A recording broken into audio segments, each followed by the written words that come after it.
Media times news channel देखे आप सभी दर्शकों का बहुत बहुत स्वागत है। मैं हूं रमनदीप कौर। इस वक्त की बड़ी खबर आ रही है प्रयागराज से। क्या है पूरा मामला, देखने के लिए बने रहिए हमारे। प्रयागराज के जाने माने neuro surgeon doctor Kartikeya Sharma पहले अपने अपहरण को लेकर चर्चा में थे, जिसमें माफिया ब्रदर का नाम आया था। वहीं अब डॉक्टर कार्तिकेय शर्मा पर बेदखली दर्ज की गई है। बाकी छात्रा ने उन पर छेड़खानी का आरोप लगाया है।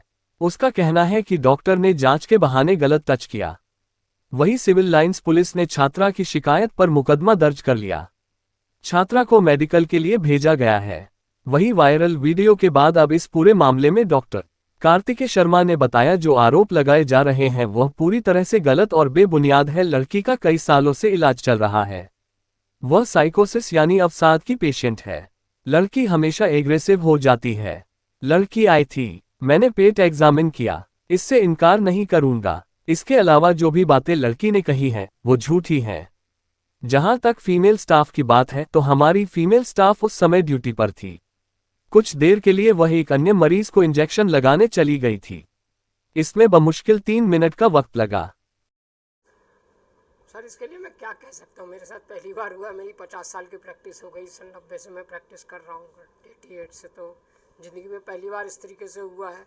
और अब वो क्या करना चाहते हैं, क्या कहना चाहते हैं, मुझे उनका मंतव्य अभी मालूम नहीं है। फीडबैक में लोग आके बता जरूर रहे हैं कि अभी आपका चारित्रिक खनन है और आपसे जो आजकल चल रहा है सामाजिक की सौदेबाजी का चक्कर है। तो ठीक है, देखा जाएगा उसको। पुलिस पे और न्यायालय पे पूरा विश्वास है कि वो लोग इसकी हमारी मदद करेंगे। कहा जाता है कि जांच के बाद ही डॉक्टर पर एफआईआर करने का प्रावधान, उसके बावजूद आप पर डायरेक्ट एफआईआर हो गई। क्या लगता है इसके पीछे कौन? सर कोई बड़ी होंगे कुछ लोग, या पुलिस वालों को कुछ ऐसा लगा होगा तो उन्होंने करा है, कहीं से प्रेशर पड़ा होगा जैसा कहते हैं लोग। और मेरे को इसके बारे में, मेरे को तो दोपहर में 12 बजे के बाद पता चला कि हमारे ऊपर एफआईआर हो गई है। 2 बजे पता चला कि वीडियो चल रहा है पूरे। तो वीडियो में आप हाथ जोड़ते सर मैंने, ऐसा है कि मैं डॉक्टर हूँ। मैंने वो लड़की और उसके साथ 15-20, अगर आप देखें तो उसमें 15-20 लोग जो किसी को जान से मतलब मारने की धमकी दे रहे हैं, तो आदमी उसमें क्या करेगा? उनसे मैं लड़ सकता हूँ? नहीं लड़ सकता। मैं अकेला आदमी। मैंने कहा भैया माफ़ कर दीजिए, और क्या कहूँगा। अगर आपकी गाड़ी लड़ जाए और आपकी गलती ना हो, 10-20 दबंग आ जाएंगे तो हम यही कहेंगे ना, भैया हमें माफ़ कर दीजिए, मुझे गलती हो गई, बस। और क्या कह सकते हैं। ये उसी परिप्रेक्ष्य में अगर आप देखें तो वो है। वो लड़की सर मानसिक अवसाद की रोगी थी।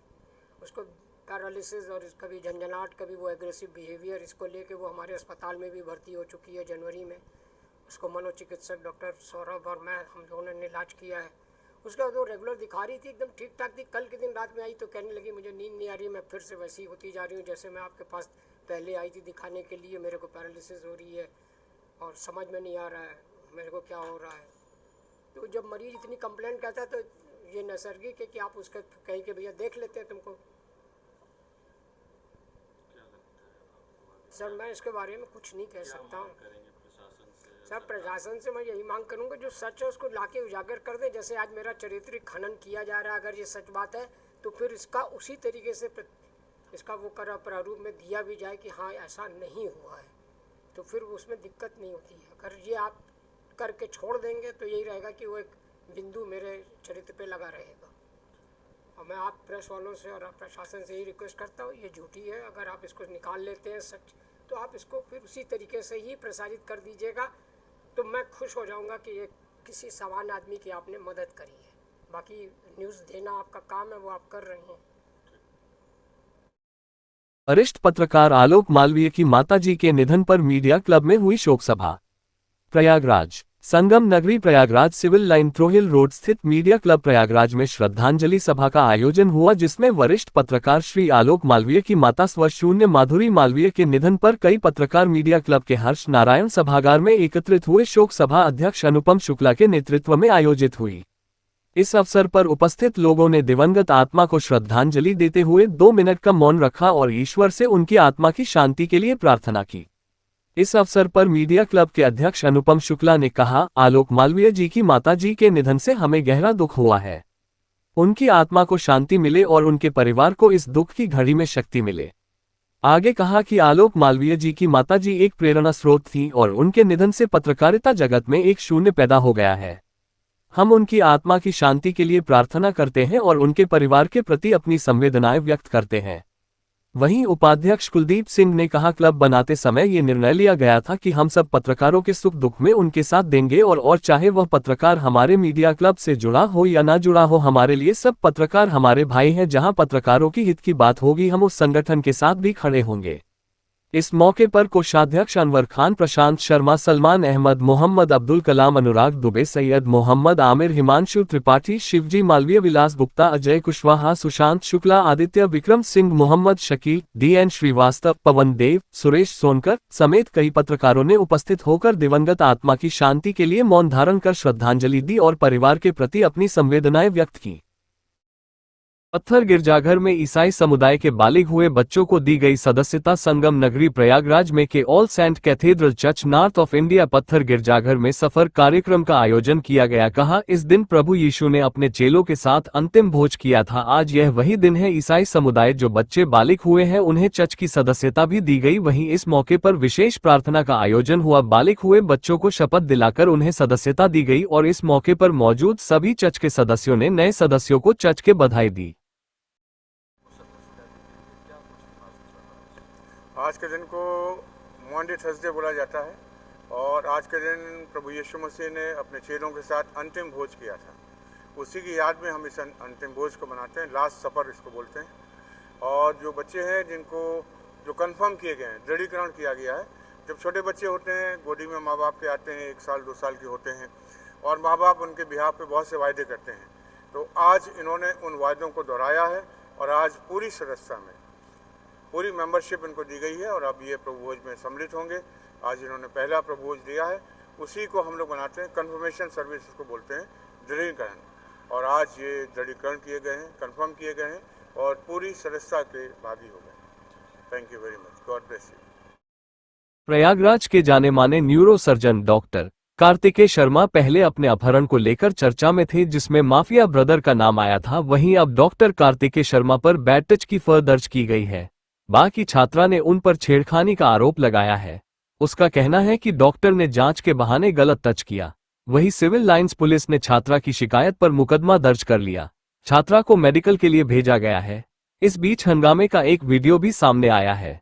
इसमें दिख रहा है कि डॉक्टर अपने घर का गेट बंद कर अंदर खड़े हैं।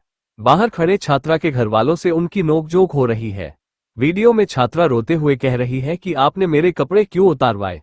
उधर डॉक्टर आरोपों से इनकार करते हुए ये कहते नजर आ रहे हैं कि उन्होंने कुछ नहीं किया। पुलिस मामले की जांच कर रही है।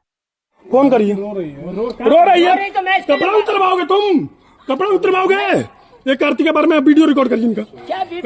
रिकॉर्ड करिए, पुलिस बुलाइए। पुलिस में इंस्पेक्टर साहब, क्योंकि आप लड़की को देख रहे थे, कोई नर्स थी क्या आपके साथ में? कोई नहीं थी, कोई नहीं थी। सबको बाहर निकाल के दोनों तरफ से केबिन बंद था। गलत बात है, केबिन बंद था दोनों तरफ से। रुको नहीं, कपड़ा पूरा उठवा रहा था। आपको जब वो देख रहे थे तो कोई उनके साथ नर्स थी? नहीं, कोई नहीं थी, कोई नर्स नहीं थी। एक मिनट हमारी बात सुनेंगे। 1 मिनट बात सुनेंगे। कैमरा लगा है? नहीं, रुको। अरे रुको, कपड़ा उतरो, पैंटी उतरवाओगे तुम? डॉक्टर साहब, डॉक्टर साहब, तुम्हारा पेट खोला था ना, तो तुमसे पूछा, मैंने कहा डॉक्टर साहब ये बताइए, डॉक्टर साहब ये बताइए, डॉक्टर साहब मेरी बात सुनिए। मैंने तुमसे ये पूछा, डॉक्टर साहब मेरी बात सुनिए। तुम्हारे क्या कहते, तुमने नीचे पहना मत, डॉक्टर साहब तुम्हारी थाई तुमने यहाँ पूरे में भैया मैं डॉक्टर साहब ये बताइए, डॉक्टर साहब ये बताइए, नहीं आप हमको ये बताइए, डॉक्टर साहब हमको इतना बताइए, आपको मजाक लग रहा है? आप इतना बस बताइए, आप लड़की चेक करते आप पहले क्यों नहीं थी? खुद बोला कि हाँ देख सकते हैं। नहीं हाथ तोड़ेंगे आप लड़की क्यों नहीं थी? एक मिनट, कोई गलत घर की बहन बेटी आई होती क्या कहते हैं? गलत बात नहीं, गलत बात, कोई गलत बात नहीं हुई है। मैंने थाई देखने के लिए थाई बोला। देखा है पैंटी उतारोगे, कपड़ा उतारोगे, नीचे पहनो तो ऊपर पूरा ऊपर से उतरवा रहे थे, नहीं उतर रहा है। पूरा कपड़ा खोल रहा है।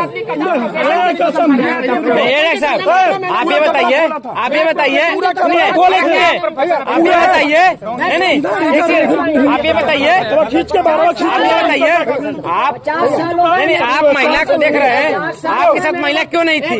50 साल हो गए मेरे को। आप 50 साल से देख रहे हैं साहब। आप भागे हैं, एक बार और आप भागे हैं क्या? एक बार और आने दो। डॉक्टर साहब, आप महिला को चेकअप कर रहे थे, आपके साथ महिला क्यों नहीं थी? आप महिला नहीं भाई, पूरा कपड़ा निकाल दिया था, पूरा कपड़ा निकाला था, पूरा कपड़ा निकाला होना चाहिए था। लड़की कह रही पूरा कपड़ा, हाँ पैंटी खोलने के लिए कह रहा था, पैंटी मैंने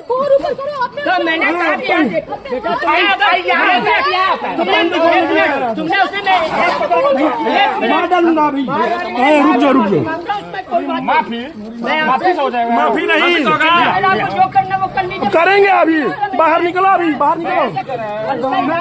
गलती करके भी कर सकते हैं।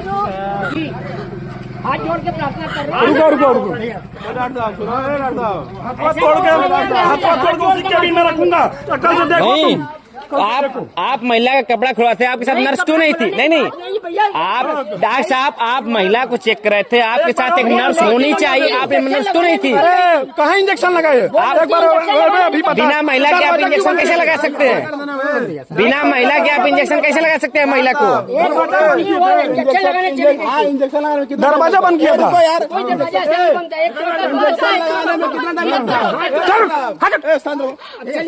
बात नहीं, अभी रुको, रुको। हाँ दरवाजा बंद किए थे। पुलिस आ रही है, 5-10 मिनट लगता है क्योंकि लेके आ रहा था। पुलिस आ रही है ना, पुलिस आ रही है ना। हमें ऑपरेशन में जाना नहीं। अरे बाबू से माफी मांग लिया। रुको माफी, अभी हम माफी निकालेंगे, अभी माफी निकालेंगे, अभी रुको टेंशन ना लो तुम। रिक्वेस्ट करना, अगर रक्सी करना तो आप कर लीजिए, पर मैं आपसे माफी मांग रहा हूं। माफी नहीं। देश दुनिया की खबरों के लिए world media times news channel को सब्सक्राइब करें।